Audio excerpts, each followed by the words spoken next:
잠깐 여당으로 넘어가 보면 어떨까 싶습니다. 김대남 전 대통령실 선임행정관, 여러분 한 주 동안 이름 정말 많이 들으셨죠? 이른바 한동훈 대표 공격사주 논란이 있었는데요. 파장이 상당했습니다. 서울의 소리 이명수 기자와의 녹취가 공개된 거였죠. 많이들 아실 텐데 뭐 한동훈 공격할 거리 좀 찾아보라 라면서 의혹을 하나 던져주기도 했고요. 김건희 여사가 한동훈 대표 때문에 뭐 죽으려 한다. 한 대표가 김 여사에게 무릎을 꿇었다. 이런 말들을 굉장히 오랜 시간 통화를 하면서 이야기를 했더라고요. 일단 여러 질문은 드리겠지만 이 녹취 내용 자체를 어떻게 보셨어요? 우선은 훑어보셨죠? 예. 다 훑어봤고요. 네. 그러니까 이게 저도 약간 착각을 했는데 시청자 여러분들도 좀 헷갈리실 수 있을 거예요. 예를 들어 김 여사가 한동훈 때문에 죽으려 해. 한동훈 무릎 꿇었다. 그리고 또 방금 말씀하셨지만 뭐였었죠? 김건희 여사가 거식증에 걸렸다. 네, 이 말이 김 여사가 한동훈 때문에 죽으려 한다. 이게 다른 녹취록이더라고요. 녹취록이 여러 개군요. 네. 그러니까 이 서울의 소리는 그럼 그거군요. 그 의혹. 그렇습니다. 여론조사 이거죠. 네. 그러니까 오늘자 뭐 굳이 찾아보시지 말고 김어준의 그 다스베이다인가요? 다스베이다 말고 뭐 김어준 씨 나오는 오늘 새로운 기자가 한 명 나왔고 그 기자가 이제 새로운 녹취록을 또 깐 겁니다.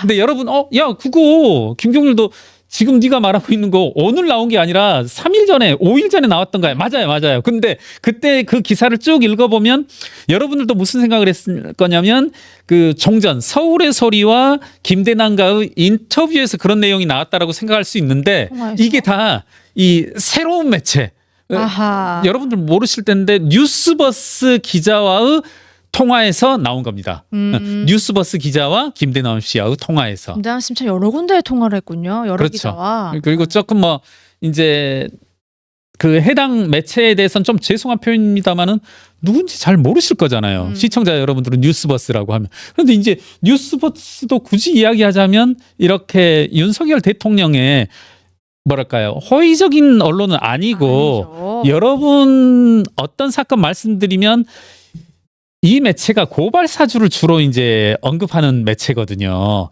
그렇다면 이 김대남 씨가 서울의 소리도 그렇지만 뉴스버스와도 통화를 하는 이유를 전 도저히 잘 모르겠거든요. 저도 근데 서울의 소리는 특히 대선 때 기억하시죠? 김건희 여사와의 녹취록을 공개해서 이게 정말 윤석열 대통령에게 호의적인 언론이 아니라는 게 전 국민이 다 알잖아요. 아니 우리 뭐 붕어가 그렇게 머리 나쁘진 않다라고 하는데 붕어 이야기 할 수밖에 없는 게 붕어요? 이 미끼 이렇게 물었으면 그렇게 곤욕을 치렀으면 죽느냐 사느냐 곤욕을 치렀으면 안 물어야 되는데 똑같은 걸 또 물고 하는 거 보면 그러니까 저는요 이 김대남 씨 이분 역학조사 해야 된다. 어떻게 해서 들어왔는지 어떻게 해서 저 한번 여러 번 봤어요. 김대남 오늘도 한번 인터넷 검색을 해봤거든요. 어떻게 해서 이분이 대통령실에 들어오게 됐는지. 이 부분도 지금 명확한 답이 없잖아요. 희미하군요.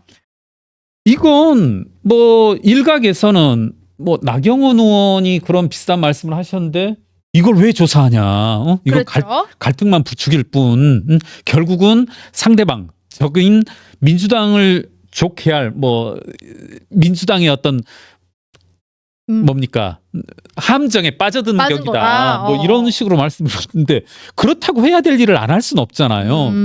이분 딱 마인드가 그러니까 그런 추이들을 잘 읽은 대표된 분이신데 야, 봐가지고 적당하게 타이밍 봐서 갈아타겠다. 적당한 때 봐가지고 지방자치제 선거가 나오면 강남구청장 선거에 나섰다가 총선이 나오면 용인갑 선거에 나섰다가 이분은 뭐든지 하실 분이신 것 같아. 그러니까 이렇게 여론의 추이라든가 그리고 본인의 입에 본인의 귀에 달달한 것을 말해주고 본인 귀에 본인의 달달한 말을 잘 들어줄 그런 기자들을 찾아 나서는 사람들인데 이 사람 진짜 지금 농담으로 하는 게 아니라 어떤 경로로 누구 소개로 왔는지 좀 따져볼 필요가 있다. 그것도 봐야겠네요. 신지호 전 의원이 이제 뭐라고 하셨냐면 자기는 중개시키는 역할밖에 없다. 아니 근데 저는 한편으로 든 생각이 소개라고 하는 게 중개잖아요. 그러니까 아니, 저는 무슨 생각이 들었냐면 신지호 의원의 답변이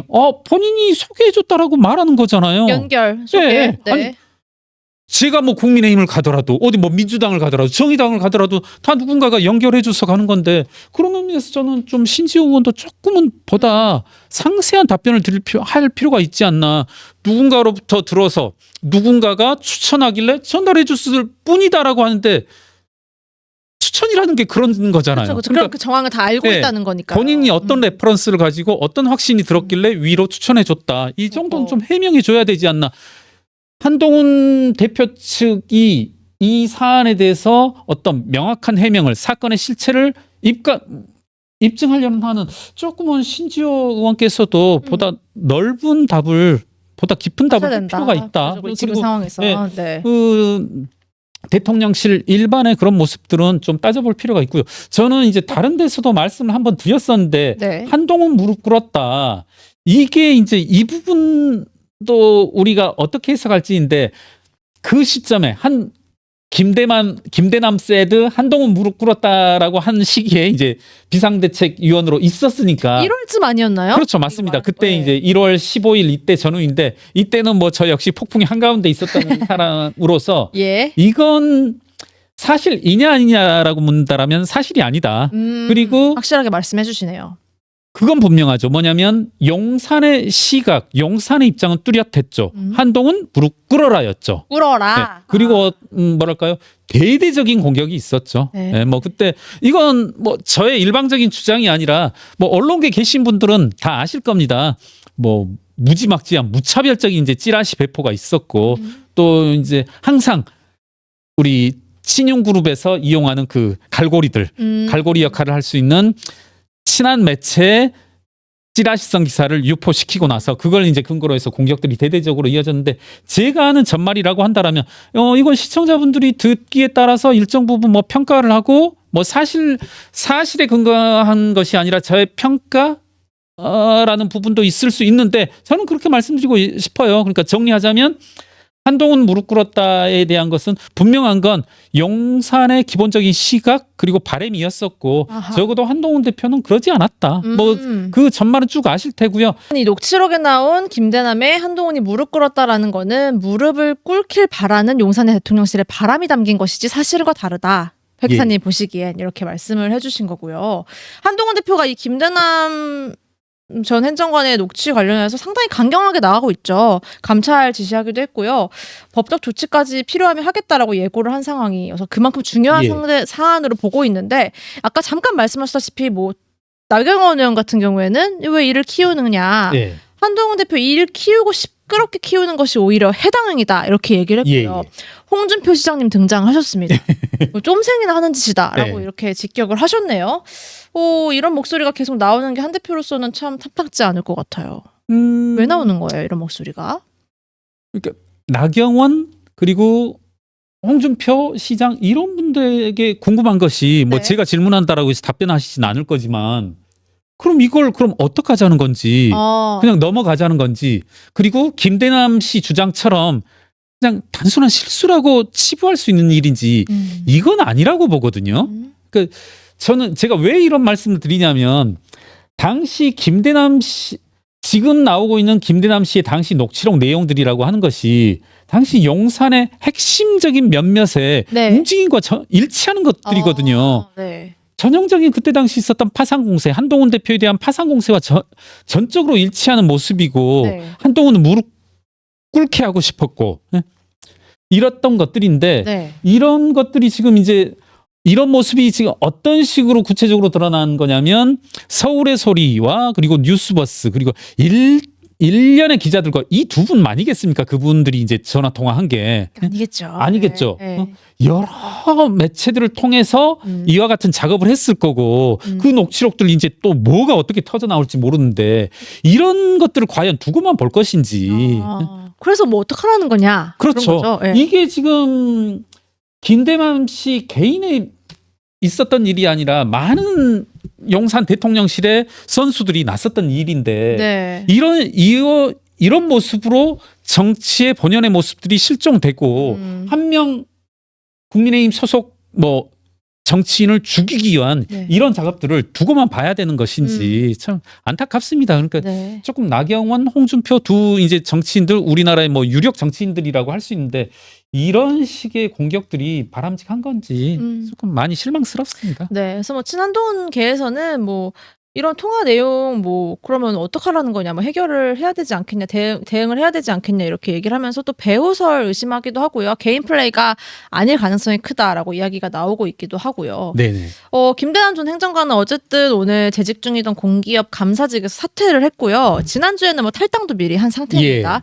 그렇기 때문에 당 차원의 조사에는 응하지 않겠다고 오늘 밝히기도 했어요. 네. 그러면서 뭐 당이 이제 포용하지 않은 것에 대해서 좀 서운함을 표하기도 했네요. 예, 그렇더라고요. 네, 그래서 근데 이게 아까 뭐였었죠? 저는 그거하고 좀 굳건하다는 표현하고 좀 비슷한 생각이 드는데 아까 이재명 대표의 예. 팬덤이 이재명 대표 예. 굳건하다 했던 거. 개딸들이 이재명을 굳건하다 생각하는 그런 심리 상태나 이분이 뭐라고 했죠? 서운하다?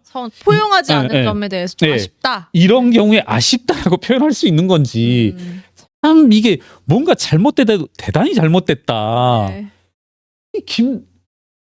참 그러니까 저는 네. 이런 분들 아까 역학조사란 말을 왜 했냐면 이런 분들이 어떻게 들어올 수 있냐는 거죠. 반대로 이런 사람들이 들어올 수 있는 곳이 국민의힘이 돼버렸다. 이걸 못 골라내고 네. 이런 사람들이 지금 여러분 그 선임 행정관을 지냈잖아요. 네. 그리고 비서관 직무대리였나요? 그렇죠? 예. 비서관이라는 것도 대단히 높은 직위이고 선임 행정관도 역할이 어마어마합니다. 예? 대통령실 선임 행정관. 예. 이런 정도 일을 할 수 있었고 그리고 서울보증보험의 감사 자리. 네. 예? 연봉 토탈 따지면 뭐 명목상 1억 6천 기타 급여들 뭐 부수던 것들 합하면 뭐 3억, 4억, 5억 뭐 이렇게 갈 수도 있는 이런 자리인데 이런 분들이 어떻게 올 수 있었는지 반대로 정말 괜찮은 사람들은 가기 싫어하는 곳이 돼버렸다.